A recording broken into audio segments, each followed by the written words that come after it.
Hi everybody, welcome to another edition of This Week in Irish History. I'm Dan Murphy. With me as always is our senior editor Lou Somogyi, taking you back in time for another Notre Dame memory. This time we're going back 50 years to 1963. Notre Dame started that year 0-2 under interim coach Hugh Devore. They were 0-2 facing the defending national championship champions USC, and they turned things around, Lou. You know, one of the things we bring up for why are we going back 50 years when Notre Dame finished 2-7, this is what the Notre Dame USC series is. I think we see all the controversy going on at USC. Lane Kiffin was just ousted. Ed Orgeron has been named as the interim coach, and it's easy to think, you know what, those guys are toast. But in this series between Notre Dame and USC, you don't know what can happen. USC came in that year as the defending national champion under John McKay, who had just completed his third year, that magical third year.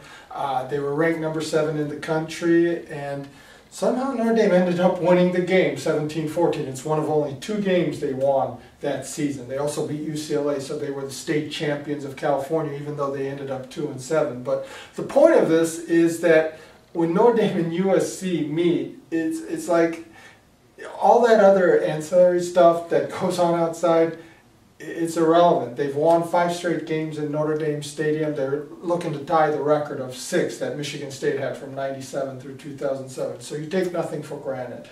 Yeah, and so that was the 3rd game of the year for Notre Dame. Hugh Devore kind of came in the middle of the spring, if I remember correctly. What were the circumstances with him taking over the team in kind of a quick fashion? Well, they had gone through a really rough stretch with Joe Kuharich there. He had completed his 4th year, and they were 5-5. They had never had a better record than 5-5, and he left as the only coach with a losing record at Notre Dame, 17-23. And the funny thing is, Joe Kuharich was unbeaten at the University of San Francisco in the 50s, and the publicist for San Francisco that year was a young guy named Pete Rozelle, who would turn out to be the NFL commissioner. And so Pete gave Joe a call here and said, hey, how would you like to be the commissioner for the NFL referees? Or the supervisor, really, was the title there. And he wanted out. I mean, he wanted no more part of it. So at that point, you know, you're right about starting spring practice. You can't be searching for a coach, or even in the summer. So they elevated Hugh Devore from a freshman coach to the head coach there, and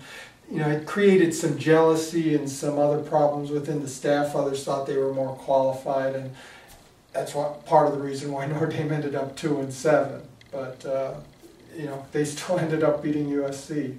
It was Hugh Devore's 2nd run as a head coach. He was also around during the World War II time. I think he stepped in and coached for them too.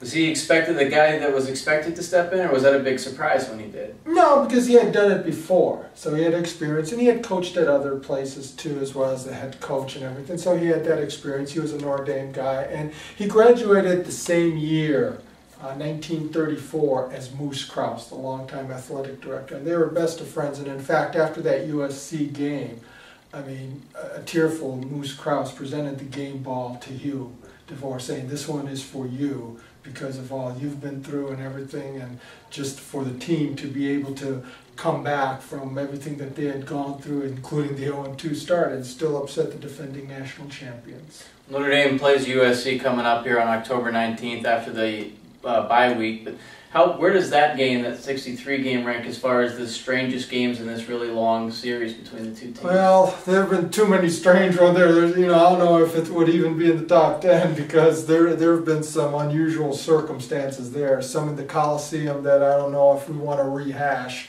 There's some crazy bounces going that way. But as far as one of the great upsets in the series, that one would definitely qualify there. Even though USC didn't end up having as good a year, you know, and look, the next year Notre Dame goes into USC 9-0 and ranked number 1. So that's a quick change too under Parsegian, and then USC pulled the upset. And I think that's when the series really took off. 64 is when it became kind of more of a national series and one of the top rivalries in the country. Well, that's it for This Week in Irish History. Thanks for joining us. As always, we'll be back every week for the rest of the season, bringing you little snippets from Notre Dame's past. For Lou Somogyi, I'm Dan Murphy, and we'll see you next time.